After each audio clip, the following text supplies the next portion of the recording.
Okay, good afternoon to all. I welcome you on the second session of today's ongoing workshop. Our resource person, Dr. Sharma, will proceed with his second lecture of the series today. This session will be chaired by Dr. Shubham Jaiswal, who is presently a co-host of this meeting. So you may post your queries to him. For any attendance related issue, you have to contact Mahima or Mr. Praveen. They both are the co-hosts now. So I again welcome Dr. Sharma. So you can proceed, sir.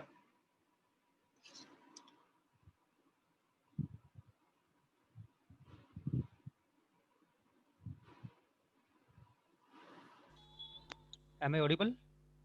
Yes, sir, you are audible. Okay. Yes, sir.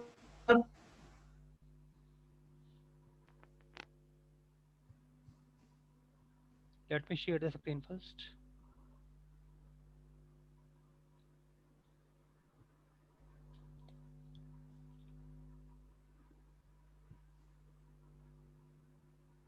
Is the screen visible? Yes, sir. Doctor, is the screen visible? Yes, sir, your screen is visible right now. Okay, thank you. Okay, so in the last session, we were discussing some fundamental data types in which I think we were covering the string data types. And in string, just I have explained that it has two types of indexing. One is positive indexing, second is negative indexing.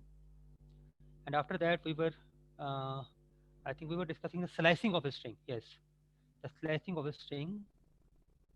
And in last example, let's see what we have done. Yes, we were writing this. We were slicing a string.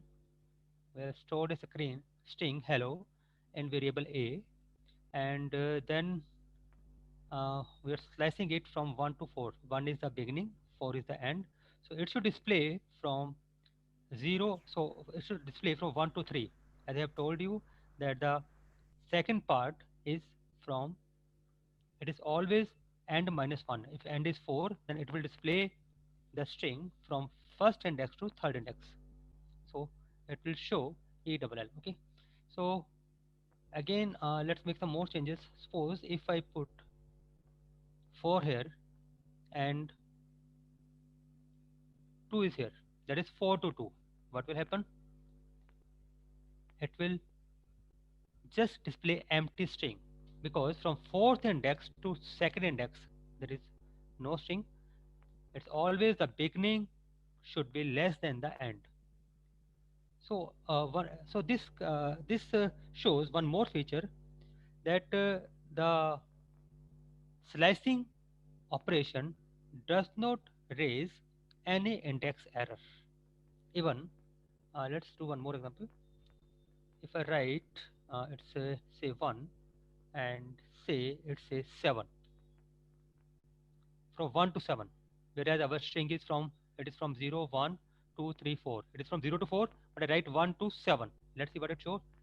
It shows from 1 to up to end. So if I write a digit which is more than the total length of the string, it will show up to the end of the string, but it will not raise any error. So this is one of the advantages of this slicing operator, that it does not show any index out of bound error. And now if I write here, I did not mention anything. I just write 1 colon blank. So blank means up to the end of the string. And in the same way, if I keep it blank also, only column is there, no beginning, no end, then it will display the full string. So blank means, if beginning is blank, it means it will start from the 0 index. If end is blank, it will end with the last index of the string. So this was about the slicing operation on the string. So the default values are start and end. Means if I did not mention any start or end, it will take by default the start and the end of the string. So it does not never gives index error. And if the beginning index is more than the end index, then it will give an empty string. Now let's see what are the various operations that can be applied on the string. So there are two basic operations that we can apply on strings. One is plus operator and second is this multiply operator. For the plus operator, if we want to apply the plus operator, both the argument should be of string type. Means if we want to plus two strings, let's say suppose is we have this string and again we have b is another string, say this one, and now I print a plus b. I apply plus operator. So the answer will be hello world, means just is concatenate the two strings. It will just concatenate the two string. Means the both, to apply this operator, both these should be a and b should be string. But for multiplication, if we have to use this multiplication operator, then one argument should be string and the other should be int type. Means we can use it like say I use again print a multiplied by 3. Let's see what print. A multiplied by 3 means it will write the a string, that is hello, 3 times.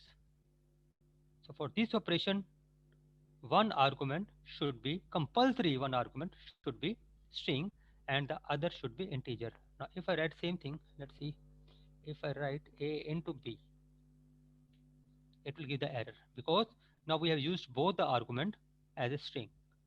So for multiplication operator to be implemented, one argument should be string and the other should be numeric value. So these were about the string data types. Let's continue next.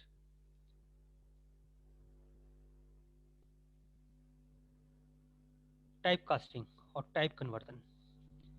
Typecasting. Hello. Hello. No, sir, you continue. Actually, it was a mistake from someone. Okay. Right. So typecasting. Typecasting means we want to convert from one data type to another data type. In Python, there are 5 fundamental data types.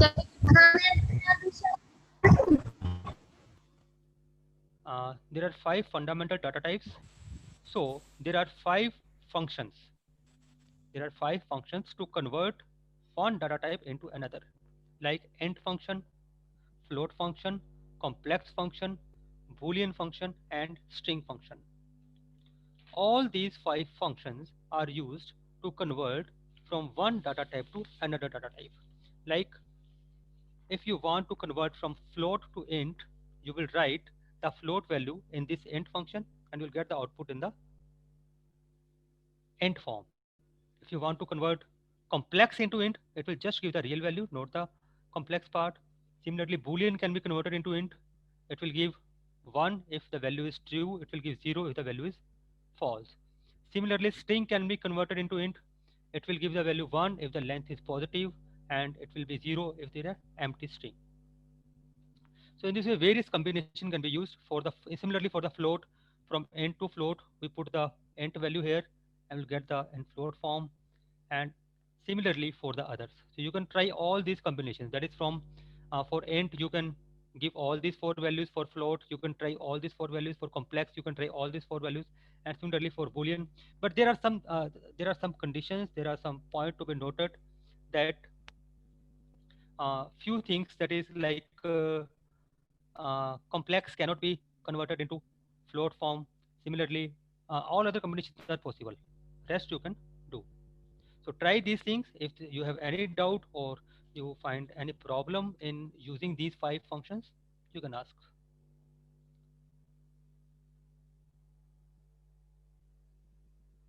So these are the 5 fundamental data types, and next come the collection data types.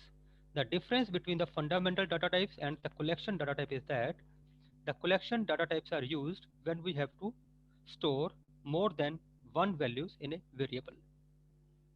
In many cases, when we have to store the record of students, we have to store the contact number of the students, or in banking applications.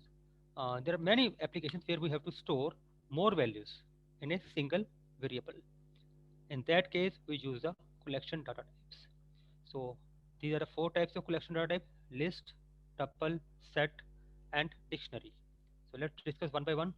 First comes the list data type. List data type is represented uh, in a square bracket. Duplicates are allowed and order is important. It is written as, say, if I have to create a list, I will use square bracket. I will write numbers, say 1, 4, 6, 7. So this is a list. Here, duplicates values are allowed. I can repeat any number, say I write 4 again, I write 1 again. So duplicates are allowed, and the order is important. Order means because this list is indexing. This list is indexing. Indexing means the first element is at 0 position, first, second, third, fourth, and fifth, just like string. Just like string. So every element of the list is in order. It is in fixed order. It means if I will print list 0, this 1 will be printed. List 1 means 4, list 2 means 6, list 3 means 7, and so on. Just like string, duplicates are allowed. 1 can be repeated, 4 has been repeated, no issue. Square bracket is used to represent. Heterogeneous element can be included. I can also include a string also. Say even I can write a string also in this. I can write a float number also. Okay. I can write Boolean also. So a combination or heterogeneous elements can be included in the list. So let's create a list on Python shell. So let's create L. L is a list, say element, say 1, 2, say 5.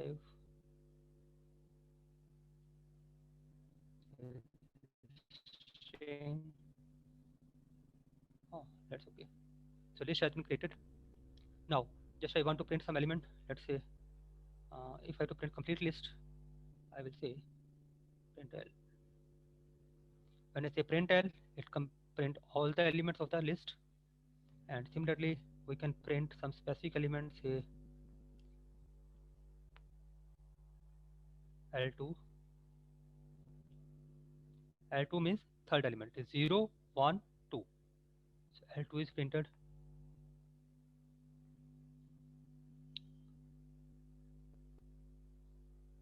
L3 is printed. Various operations that can apply on the list are append, remove, mutable. Mutable means we can change the value in the list. How we can change the value? Suppose uh, let's say first use append L dot append. I say I write 100. Now I print L.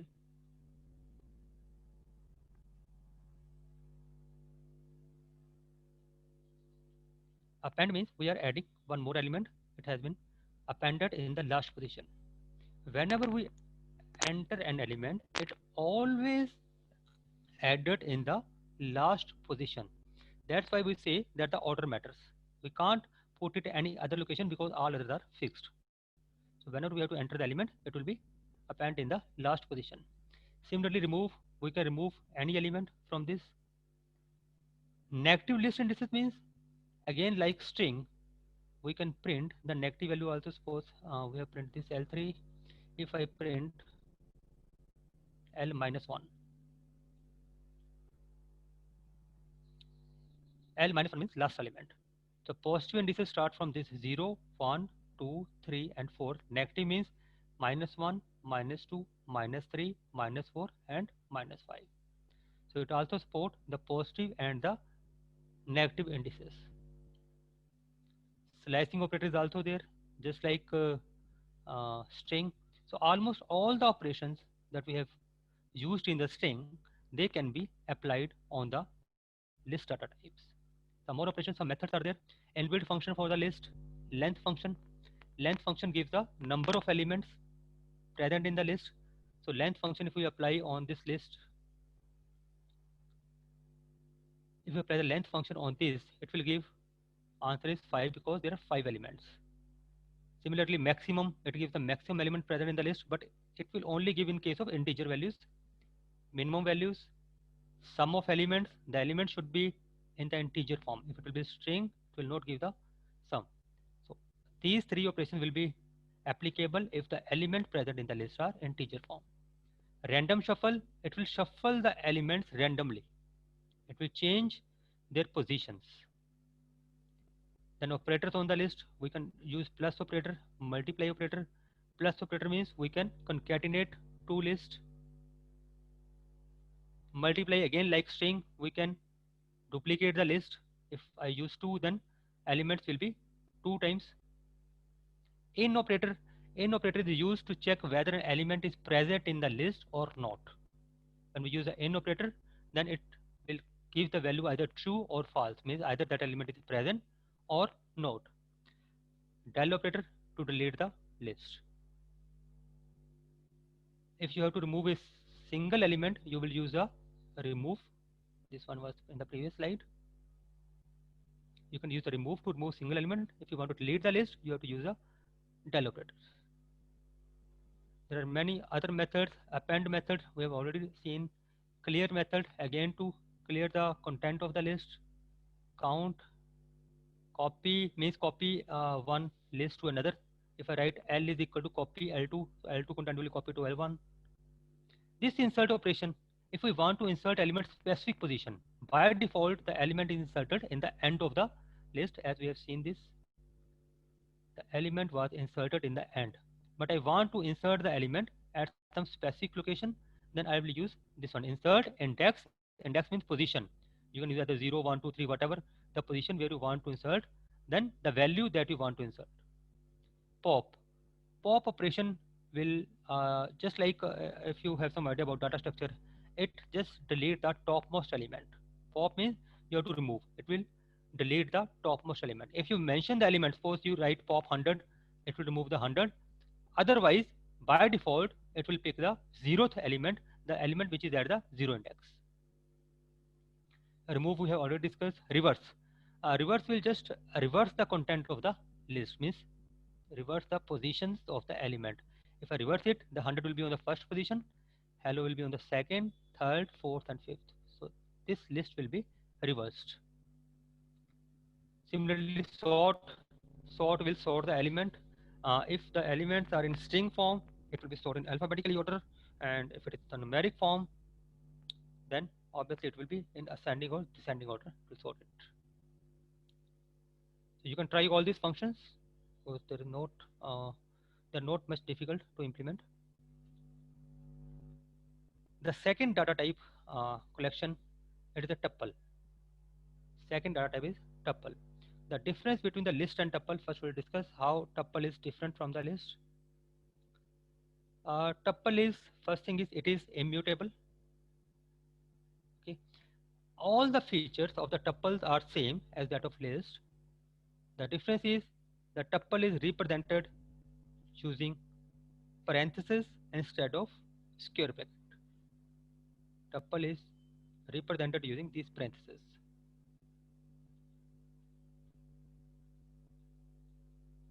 Instead of square brackets. Second, it is immutable. What immutable means? We can't change the value. We can't replace a value. Suppose I want to replace this first element with 100. In list it is possible, but in tuple it is not possible. That's why it is also called the read-only version of the list. We can add the element that will be added at the end, but we can't change. So inbuilt functions of the tuples are length, again it gives the total number of element, maximum, minimum, sum.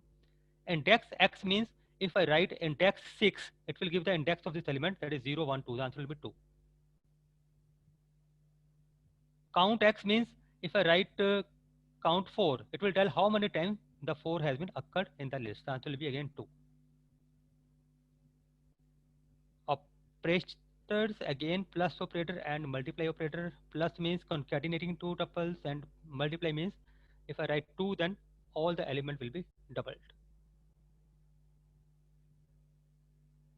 So try these, all these. Further, we can change a tuple into list and a list into tuple. Suppose we want to insert some element in the, suppose we want to change an element in the tuple. But since tuple is immutable, we can't change the element. Then in case you have to change, you temporarily convert the tuple into list, change the element, and again reconvert the list into tuple. So these functions, that is to change tuple into list and list into tuple, can be used for interconverting, or the for to overcome the immutability concept of the tuple. You want to make the tuple mutable, so you can do by this. Just temporarily convert the tuple into list, make changes, and then again make the list into tuple. So these functions are used to convert list into tuple and tuple into list.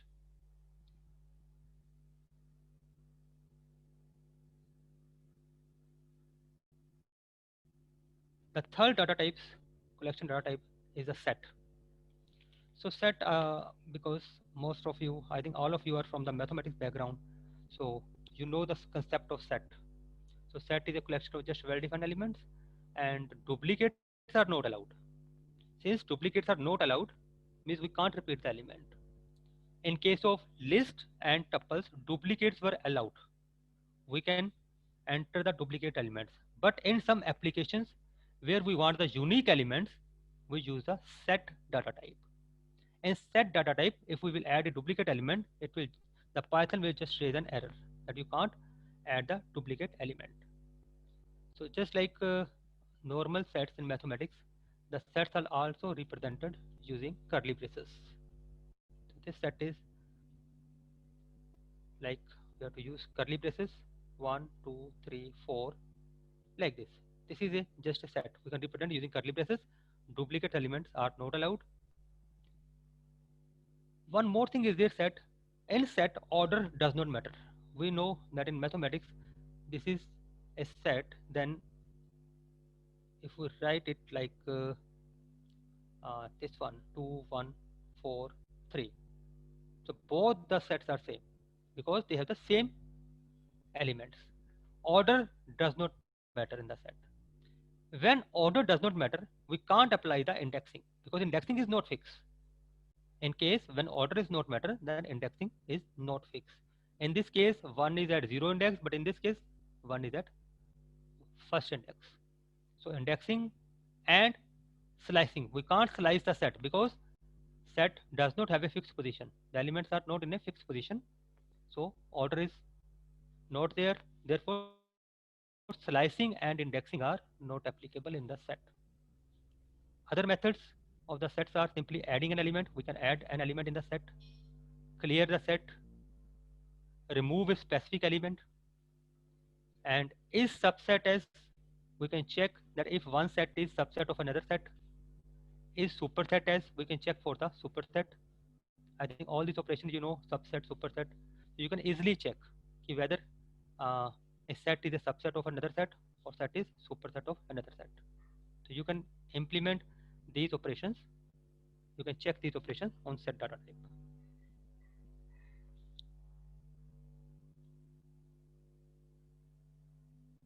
Then various operation on sets. Union, we can apply the union, intersection, difference, symmetric difference. We can apply all these operations on the set. All these operations are feasible. These are the 4 fundamental operations that we generally apply. So to implement all these operations, we have the functions. These are the name of the functions, like union, you can write it like say union, intersection, let's say union, let's say intersection, then difference, these are the functions. Symmetric difference, you have to use underscore. For function, it is underscore symmetric difference. This is a function. So how you have to do the union? You have to write a set.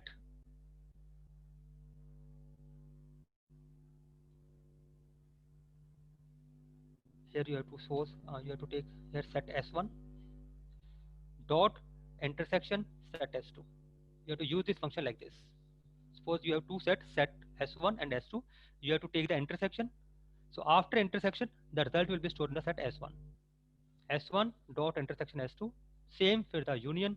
Same for the difference. The result will be stored in the first set. And same for the symmetric difference. S1 dot symmetric difference S2, where S1 and S2 are two sets. Now, if we write S is equal to curly bracket, so because the set is represented by the curly braces, if I did not mention any element, then it should create an empty set, but it does not create an empty set. To create an empty set, you have to use the set function. So you will use S is equal to set, then this parenthesis. Why this is not an empty set, I will tell in the next slide when we discuss the dict data types. Because in set and dict, both are represented using curly bracket. So by default, this will be a dict data type, not a set. Reason being, because the dictionary data type is used mostly as compared to set data types. Set is rarely used, whereas dict data types are mostly used. So that's why in Python, by default, S is equal to curly bracket means dict data type and not the set. And to create an empty set, you have to use S is equal to set, then this bracket. You have to use these functions to create an empty set. Fourth and the last data type, collection data type is the dict data type. Dict, as the name is clear, dictionary. So it is a key value pair. Let's say key value pair is always stored. So there are two values in the dict data type. The first thing is it is represented using curly bracket. First thing is, if I have to create a dict, then I will just write say d is equal to, let it be there, d is equal to, I will just write say I have some name, say Sam is the name, comma, say some numeric value, so roll number, say 12. So this is the first element. Sorry, comma is not that, column. It's a key value pair. If I have to add second element, I will write comma, another name, say Hema, and colon, its roll number, say 23. And similarly, comma, third element, and so on. So in this way, we can create the dict data type. It's a key value pair. This is the key, this element is key, this is the value. Key value pair. This is the first element, comma, this is the second element, comma, and so on. This is called dict data type. So curly brackets are used. In set also curly brackets are used, but in set there is no concept of this type of, that is key value pair. But in this dict data type, there is a concept of this key value pair. Now, if you want to replace some value, suppose I want to replace this 12 with 100, then I will use this function, just a, that is name of the data type. In bracket, I will write key value, that is Sam, then new value. Suppose I want to replace this with 100, I'll write 100. So a simple method is just write the name of the data type in bracket, key is equal to new values. So we can change the value. So dict is also mutable. Mutable means we can change the keys method will be used to print the key value only. I've told you it's a key value pair. If you want to print only key values, Sam, Hema, and so on, only key values, then this function is keys function is used. Values function, on the other hand, just to print the values only. Items, the third one is item clear, get key, pop key. Item will print all the elements, means in the form of tuples. If I apply item D, if I write item D, suppose I write this one is item in bracket, this one D. So it will just print in the form of this, like this, Sam, comma 12. This one is. Then second in lower second value, that was Emma, comma whatever the value, it is this one. So answer will be in this form. So item will give all the elements in the form of these brackets. Clear, to clear the dictionary, and get key, when we enter the key value for the enter get Sam, it will give the 12. Pop key is again to delete or to remove the value when key is entered. If I write pop Hema, then it will just remove these elements. So in mathematics, polynomials are represented as dictionary, because in polynomial we have an exponent and power. Suppose we have the equation x square plus 2x plus 5 is equal to 0. Now the x square, x has power 2. So in that case, we can use them for not x square. Let's say suppose we have x square plus 2x plus 5 is equal to 0. Then the first coefficient of x square is 1 and the power is 2. In second case, coefficient is 2, power is 1. In third case, there is no x, coefficient is 0. Sorry, coefficient is 5, power is no there. So its coefficient and its power are used to store these polynomials, are stored in the form of polynomials.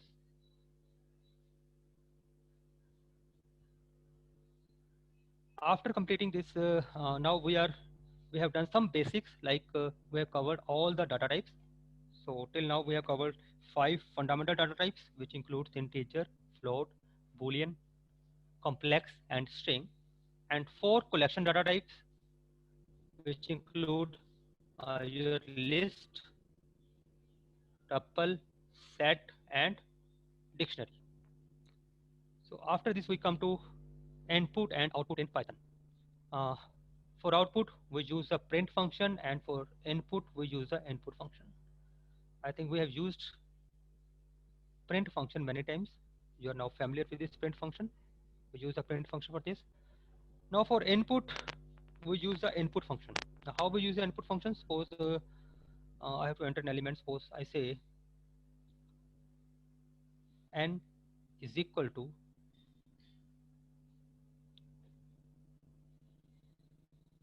input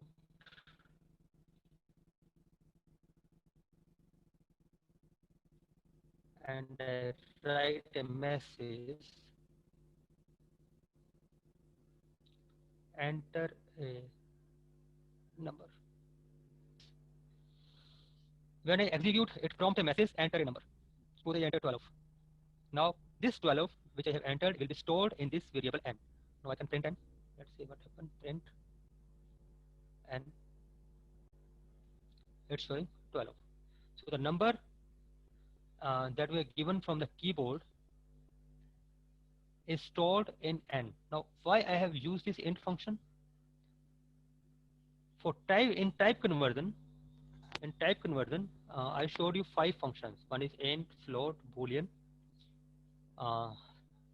complex, and string, to convert various other data types into this. So by default, the input in the Python is always in the form of string. So the number which I entered, it was in the form of string. Python takes the input in the form of string. So to convert this string into integer, I use this one.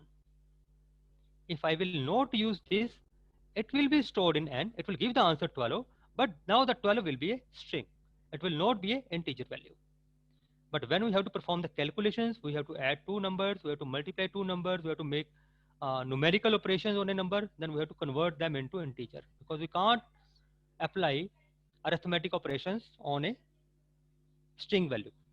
So to apply the arithmetic operations, we have to convert them into the integer value, and for that we use this int function. So simply it is the int function, then simple input. This is a message. If you will not write this line, the program will execute normally, but it will not give any message, so it will be difficult for you to understand what it is saying. So that's why this message is written here, and it is displays as it is. Whatever you will be write here, it will display as it is. So it's the basic input and output. They are the basic functions that are that will be needed by you. Even variations are there, but for the basic, these are sufficient. Now, various inbuilt functions in the Python. Max function is there. When you give multiple values and apply the max function, it will return you the maximum value from these. Power function is there. These are mathematical function. Is there round value will be given absolute value, ceiling, floor, exponential value, logarithmic value, log base. If we have different base, it's a natural log. If you have different base, then this function will be used. Square root to find square root, sine, a sine. Similarly, other trigonometric ratios, cos, a cos, tangent, a tangent, and these are some mathematical functions. Almost all the mathematical functions are covered. And these mathematical functions are also present in other languages also. Now, various operators in the Python. So there are basically 4 operators that are there. One is arithmetic, relational, Boolean, and bitwise operators.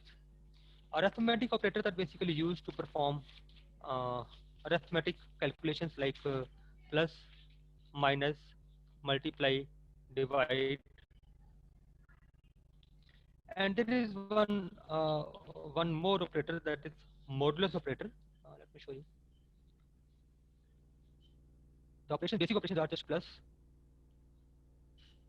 basically plus, minus, multiply, and divide. There is one another operator, that is modulus operator. What this modulus operator gives? It gives a remainder. So these are some basic operations you can try. You can uh, directly apply these operations on the cell. Like if you say 4 plus 7, the answer will be 11. You can directly use this arithmetic operation on this Python shell. There is no need to store these values in variable, then adding those variables. You can directly use. Even you can also store multiple values. Suppose you have A, B, and C. You want to give the values like 10, 20, and 30. So what happens? A 10 is stored in A, 20 is stored in B, 30 is stored in C. You can check it by printing. Suppose I print C,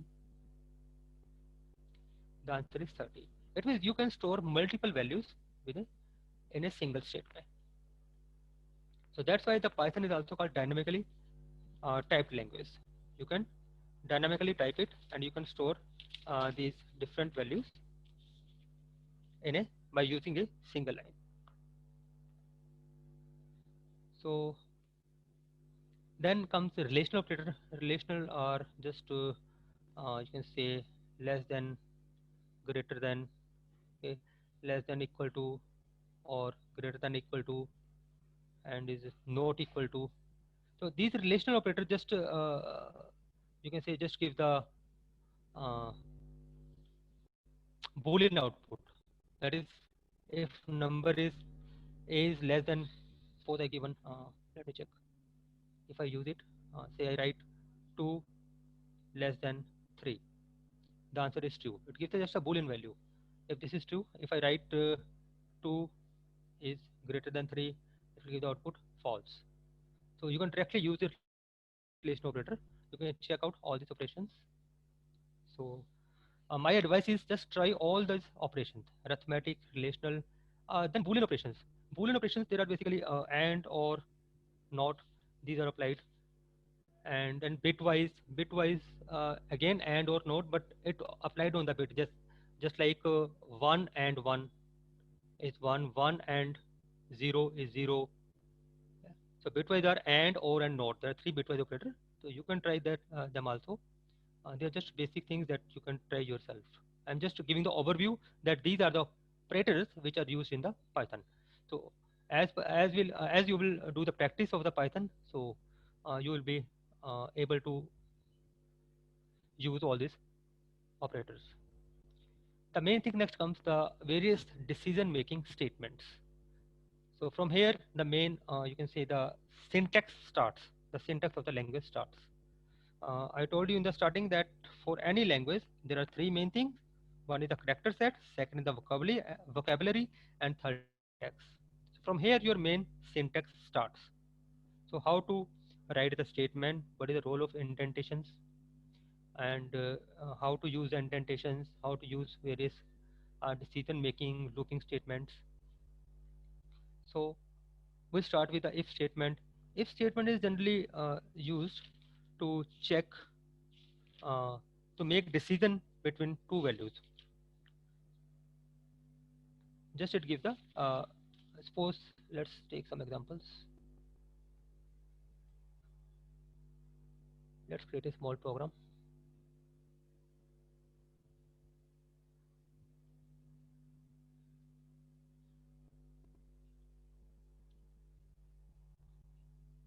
Let's, okay, suppose I have two numbers, say a is equal to int input, I say entry number. Okay, in the same way, uh, I write another number, I take another number, let's say it is b.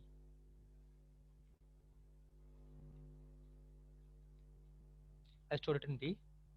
Now if we apply if condition, if say a is greater than b,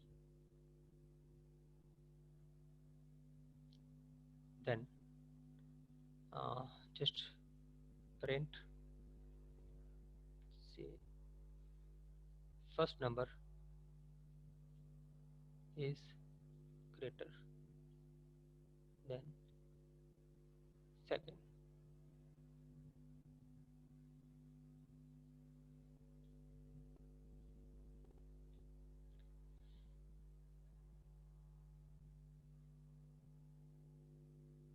Else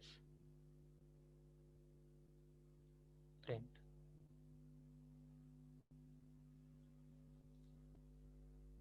second number is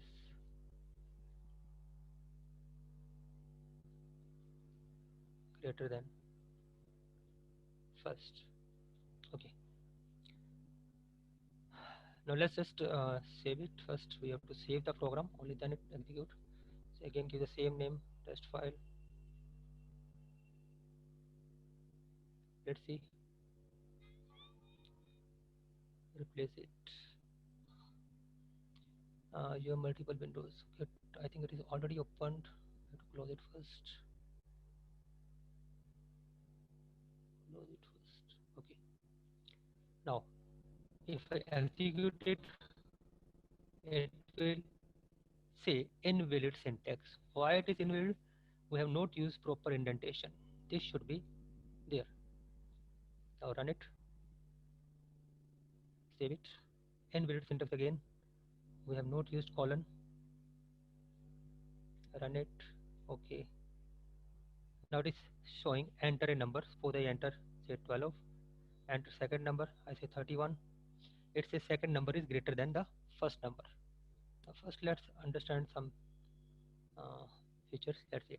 Now these first two statements are very clear to you because in previous lecture told you how to take the inputs.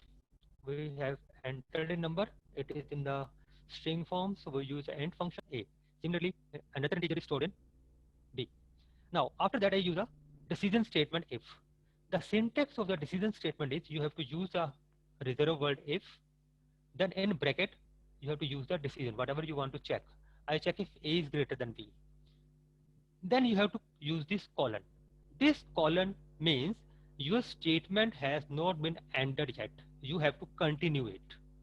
Now, if you will not use it, it will prompt an error. Okay.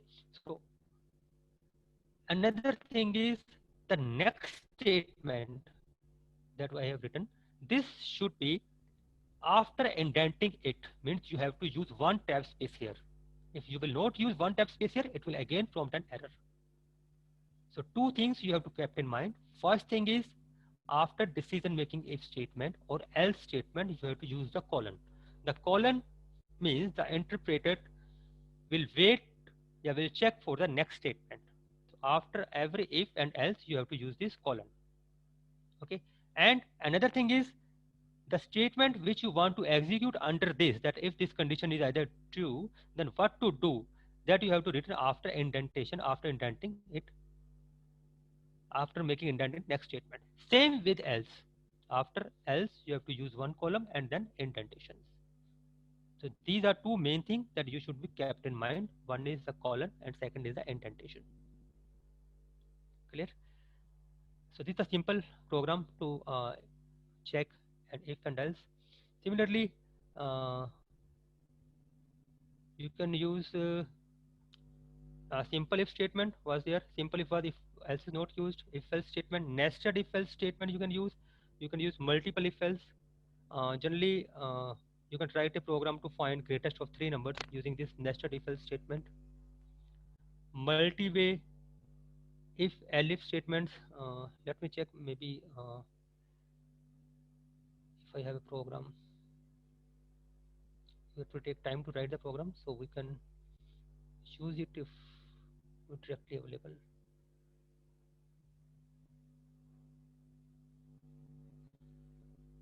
I think yes, greatest of three.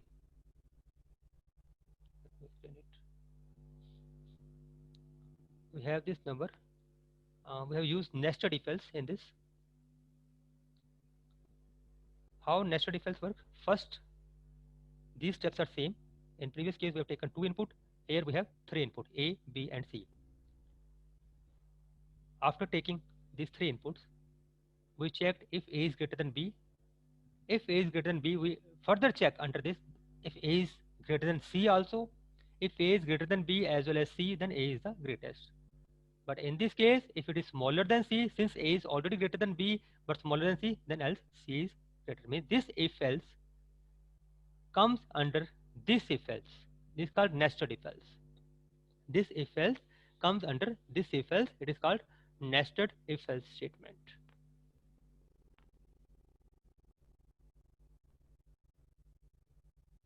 In the same way, you can use multi-way elif statement.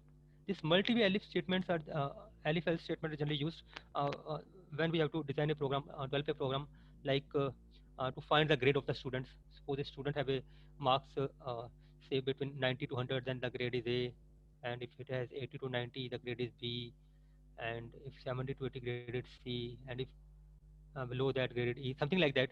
Then that program can be developed using this. When we have to design a program like to find the grade of the students, suppose a student have a marks 90 to 100, then the grade is A, and that program can be developed using this. When we have to use we use if elif statement, elif else if. Instead of using again else if, we use the elif. So these uh, further new programs, further more programs you can try by using this if statement, if else, and nested if else statements. I think the syntax is the main thing, and I hope that the syntax is now clear to you. How for the if else, and nested if else, as well as if elif else statement. Next comes another part which comes in the under the syntax of this Python languages, the loop control statements. In loop controls, we basically discuss uh, these six statement. One is a while loop, second is comes a range, and then comes a for loop, and after that nested for loops, and then break statement, and then the continue statement. The main function of the loop is loop control is to check uh, repeater, is to make some statement repeat again and again. So let's start with some while loop. The syntax, let me tell you the syntax of the while loop. The syntax of the while loop is you have to use while, then you have to put some conditions. Suppose we have to write a program, let's say, suppose I have to write a program to print say 10 numbers, then what I will do, just say I take a number as 1, then I will just put while this number is say less than 10. Again you have to use the indentation as well as colon, and after that you can write anything. You start with 1, you can print here anything, say you want to print some text, or you want to print n, only n, you have to print n.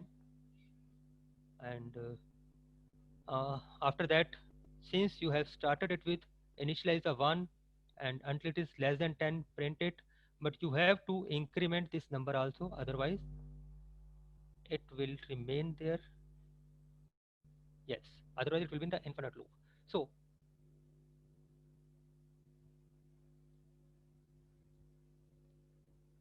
in this program, what we have done, we have just taken a number, and we have initialized it 1, and we have put a condition while this number is less than 1, because initially it is 1, it is ordered less than 1.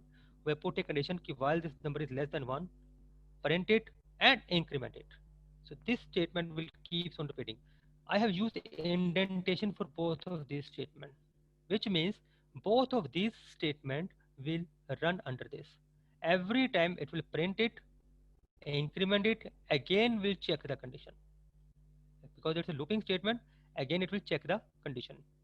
First it will print, first n is 1, it will check the condition, okay, n is 1, condition is true, it will go there, it will print 1. Increment it, now and the value is 2, you will check the condition, 2 is less than 1, print, it is 2. Increment, check condition 3, and it will keeps on looping and printing. So in this way we can loop these two statements using while loop. Now comes the syntax of a various program that can be developed using while loop is, you can try a number of programs like printing a table. I am writing some programs. You must try these programs. Printing a table. Printing a table means the user will enter a number, and the computer will print the table of that number. Suppose user enter 4, then computer will print 4, 8, 12, 16 up to 40. So printing a table you can develop by using these while loops. And again printing number between two given numbers,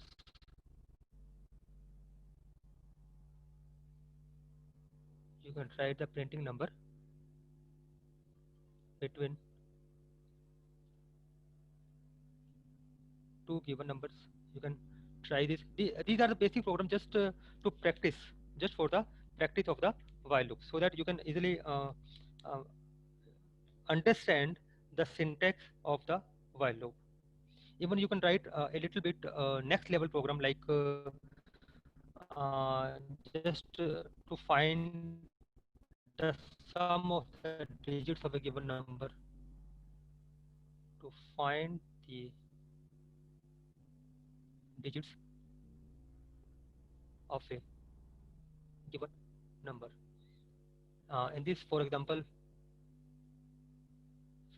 you give the number say 342, the answer should be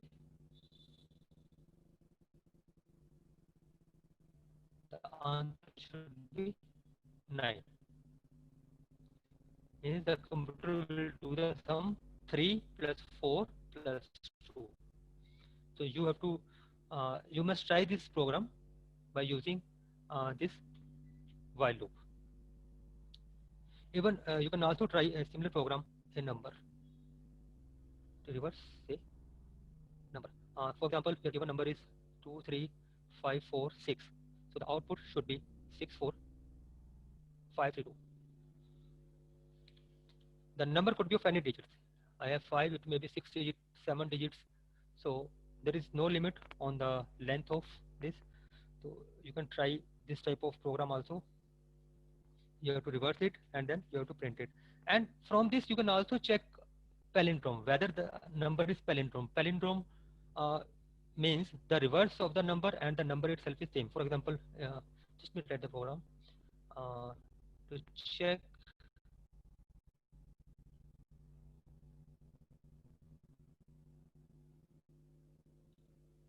if the input palindrome or not. So palindrome means, for example, I enter the number 1221. If I reverse it, it will again give 1221. So this number is palindrome. Palindrome means if the number, just you have to input a number, reverse it, and then compare it. Or for comparison, if you have to compare two number, you will use a if loop. But in if suppose you have stored it in A is equal to this, and the output is your B is equal to this, then comparison you have to use if A double equal to B. For comparison, we use this double equal, not single equal. Single equal is used for assignment, to assign the value. Okay, single equal is used to assign the value. For comparison, you have to use a double equal. So just you have to reverse the number using while loop, and then use the if statement to check if A double equal to B, then print it is palindrome, otherwise it is not palindrome. Okay. Similarly, you can try one more to find factorial of a number. To find factorial of a number using while loop. These are some basics or some middle level program that you can try. Another is to check if an input number is Armstrong number or not. To check if input number is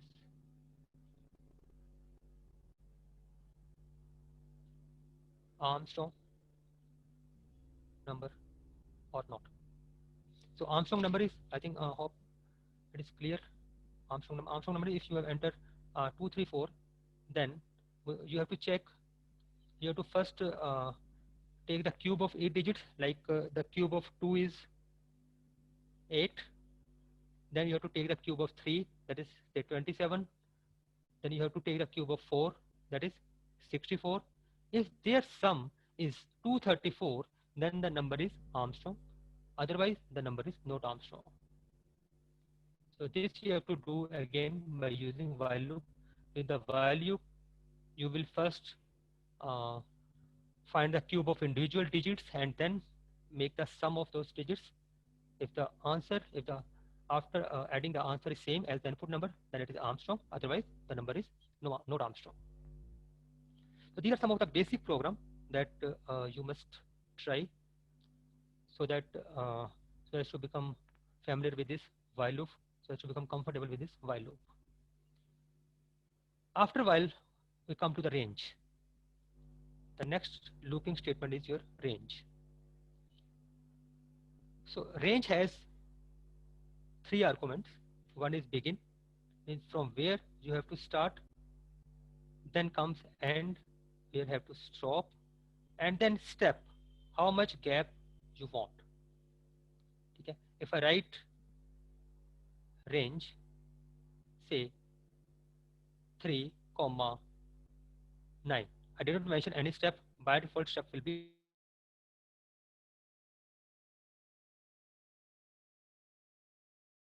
1. So what will be the answer? Will be 3, 4, 5, 6, 7, 8, 9. Because by default, the step is of 1. And if I put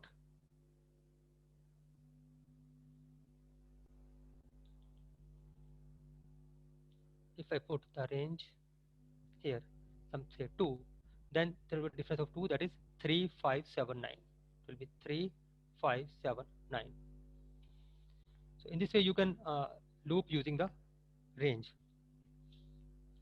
So the program simply you can create, suppose you have to create a list. You can create a list of 10 numbers using range, or further we will use this range in the for loop also, because in the syntax of for loop this range is used. Now if further if you use only one argument, suppose I write range say only 6. I did not write any other argument. I just write range 6. What will the answer? By default, if we did not mention the starting point, we did not mention the beginning, the by default beginning is 0. So it will start from 0 and will answer 1 less than this value. 1 less than this value. Here also I think 9 will not be there because it is always from 3 to 8 with a difference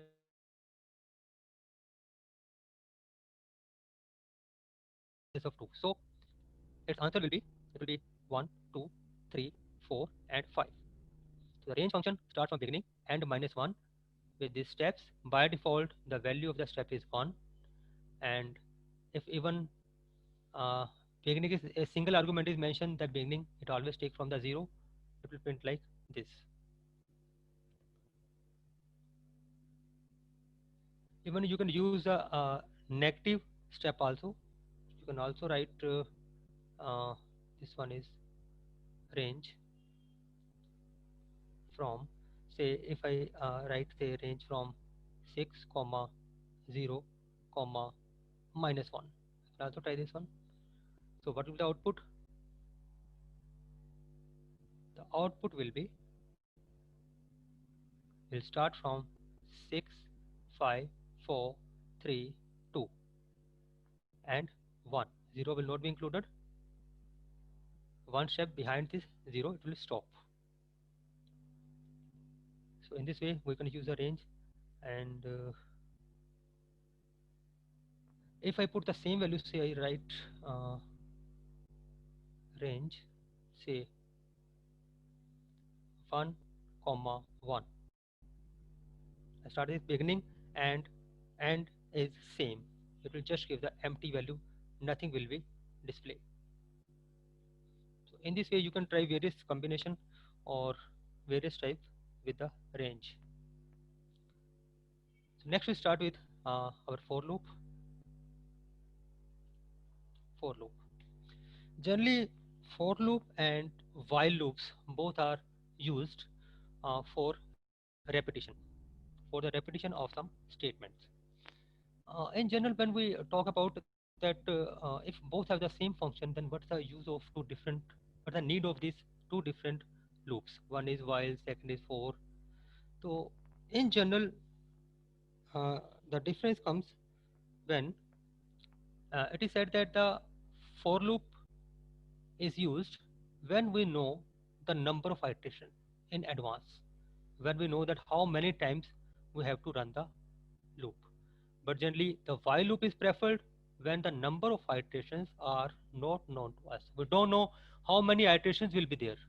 We just put a condition, but we don't know. For example, if we have to write a program, you can try that program also in while loop.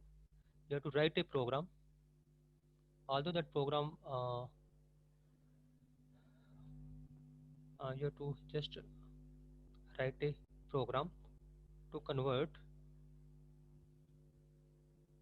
a decimal number into binary. Although we need not to write this program because we already have a function to convert this decimal into binary. We can directly use that function to convert a decimal number into binary. That function is bin function to convert this number. But just for practicing the concept of while loop, you can write this program to convert a decimal number into binary. But now this program can be developed using the while loop because you don't know how many times you have to divide a number with 2. Because for to find the decimal equivalent, to find the binary equivalent of a decimal number, you have to divide that number repeatedly with 2. You know, I think you know the procedure how to convert a decimal number into binary. We repeatedly divide it by 2 until we did not get the remainder as 1 or 0. So how many times we have to divide, it depends upon the number. If the number is small, suppose the number I have entered number 4, then I have to just 2 iteration. If the number is 8, 3, and if the number is very large, then I don't know how many iterations will be there. I don't know in advance. In that case, while loop will be preferred or while loop is used. We can't use the for loop. But in case if we know, already know the number of iterations that this much time we have to do this thing or this much time we have to repeat it, then for loop is preferred. In that case, we did not use the while loop, we prefer the for loop. So this is the mainly technical difference. So you can say programmatically we differentiate this for loop with the while loop. Now let's discuss the syntax of the for loop. In Python, for loop is used as we write the for, say some variable I, in, you have to use the range here. You have to use the range here. Suppose I write range say 2, 9, and here I write print I. Print I. So what will be the output? Output will be, it will start from 2 to 8 because range always gives from beginning to end -1. So the answer will be 2, 3, 4, 5, 6, 7, and 8. Means this print statement is being looped. How many times? From that depends from this range. That is 2, 3, 4, 5, 6, 7, and 8. Until that, it will keeps on repeating. So this here is the concept of you can increase the step size also. Suppose you enter here 2 also. So what will happen? 2 to 9 with the difference of 2. So what will be the output? 2, 4, 6, and 8. It will be 2, 4, 6, and 8. So you can try some programs, basic programs. Just note down this basic program that you can try yourself just to uh, easily understand the concept of for loop. You can use the for loop. Let me write. Use for loop to print first 100 natural numbers, or you can say first 100 say even numbers. Okay, even numbers, or you can also say odd numbers. This type of combinations you can try from the same program. You can make a little bit variations, and suppose again you can try program to print, write a program uh, to print. You can say, for example, you have to print some say letters from capital A to capital Z. Try this program, or you can try uh, some program like to print uh, numbers from 1 to 100 in reverse order. You can try these programs, and even you can also try the previous program which you have tried for the which I have mentioned for the while loop. The same programs you can also try with this for loop. You can try the program to find square root of first 10 natural number, to print square root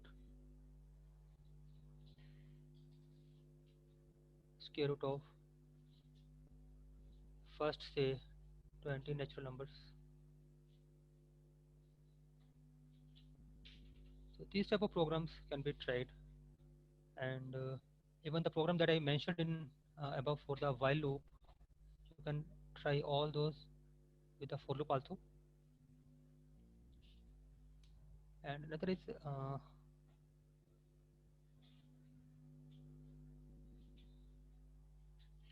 there is some difficult live program also. Suppose you have to find the greatest of 4 number. You have to write a program to find greatest of 4 numbers using this for loop.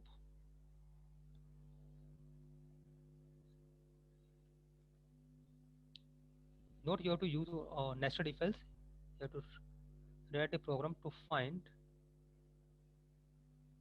greatest of 4 numbers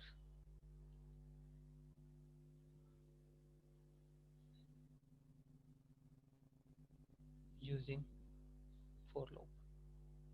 Okay, You can extend this program for, you can generalize this program also.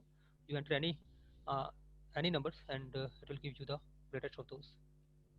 Although we have the function max that will, that gives the maximum of the given input number, but this is for your practice only.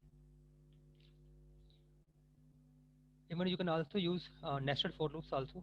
Nested loops, in which combination of nested loops, which is combination of you can say for loop and while loop. Two for loops can be used, two while loop can be used, and you can also find write a program to find uh, write a program to print prime numbers between two given numbers. User will enter any two numbers. Suppose user enters 200 and 2000, then your program will print all the prime number between that 200 and 2000.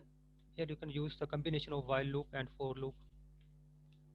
So these are some of the programs that you must try uh, to get familiar with this for loop, while loop, their syntax, and their applications. After that comes a break statement and continue statement. These are also loop control statements. The two statements, one is break and second is continue statements.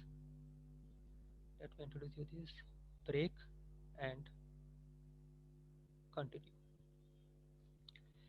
The function of this break statement is just to break the loop. When we are working in a loop, the loop is executing, we will put some condition that if this condition met, then just break the loop. Suppose we are printing, we are writing a for loop, just let's take some examples. Suppose I start with a variable, suppose I have value 1, and I am writing that while this I is less than 10, print I. जब तक it is the time until it is less than 10, just print it, and also you have to increment it to complete the loop. Now, if I put some condition here, the condition is that if under while I am putting some condition, if this I double equal to say 5, then you have to again use indentation for if, because you have to write that condition in under the if. I say break. So what it will do, it will start printing 1 2 3 4. As the 5 will come, it will just break the loop, it will come out of that loop.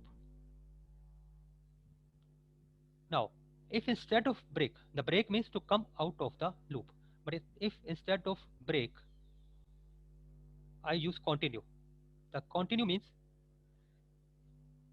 just leave it and go to the next, restart.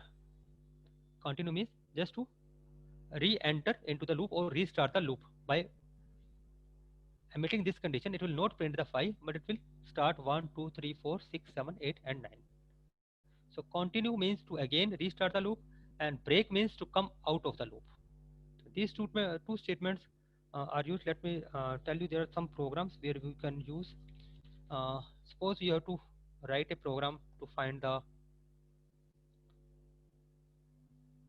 to check if the input number is prime or not. If the number input by the user prime number or not,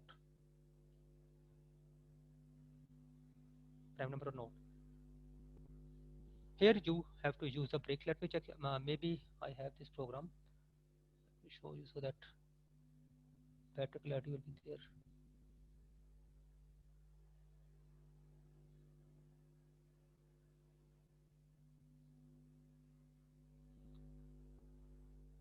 Yeah, program is there. Check. Yeah, here's the program. Here's the break statement. Look, first we have just entered a number by the user. The first statement, what is to enter a number, the number will be entered by the user. It will be stored in the n. I have taken a flag 0. We have just this is just to for the indication that initially we have a variable with value 0.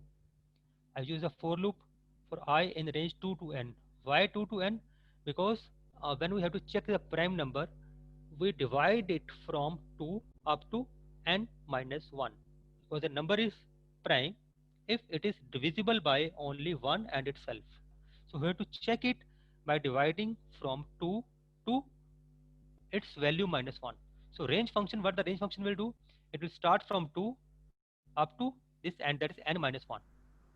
So the value of the I will vary from 2 to n minus 1. So it will check here if its modulus is 0, that is it is divisible, then flag will be 1 from 0 to 1. What it means? It means it has an indication that it is not a prime and break it. But if this loop completed and the flag remains 0, then it is a prime number. It means it was not divided by any of the number, so it's a prime number. So use this break statement at this point so as to check whether this number is prime or not, and this is used to break this if condition.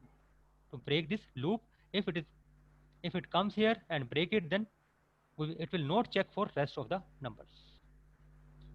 Sir? Hello? Yes, sir. It's Dr. Subha. Sir, time is going to over, so can we take doubt now? Yeah, sure, please. Okay, sir. So there is one doubt that one participant had one error that when he is clicking on up arrow button rather than moving above, my commands are moving to previous one. How to resolve that one? Which Python is he's using? Is it he's using idle or something else?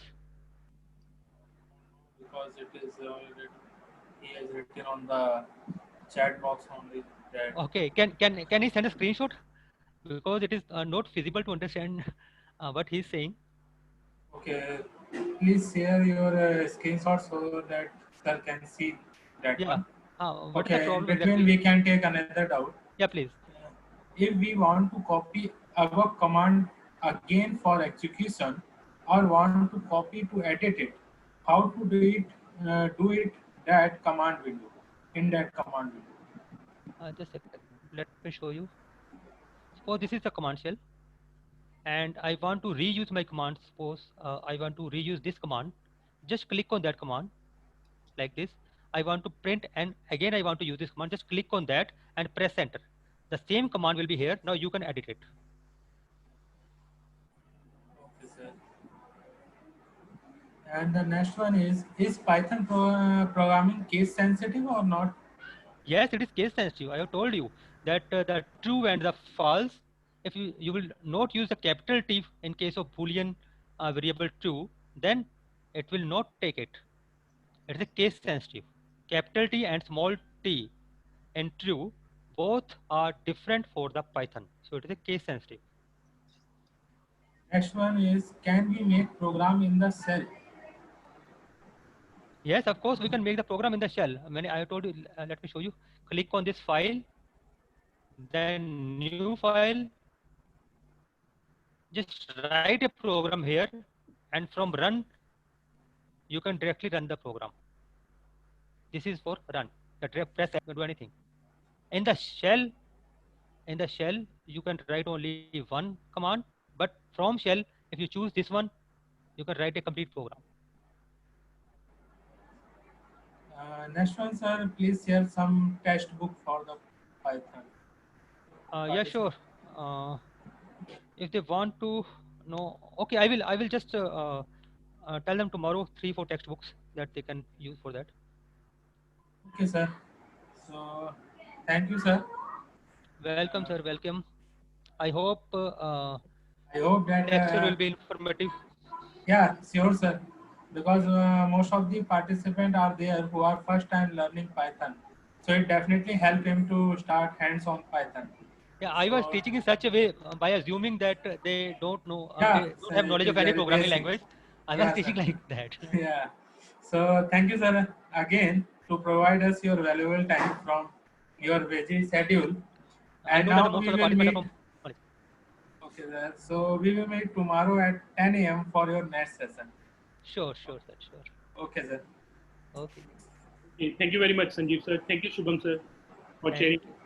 Okay, thank you everyone. So we will meet for the third lecture today at 2:55. Dr. Anuj sir will be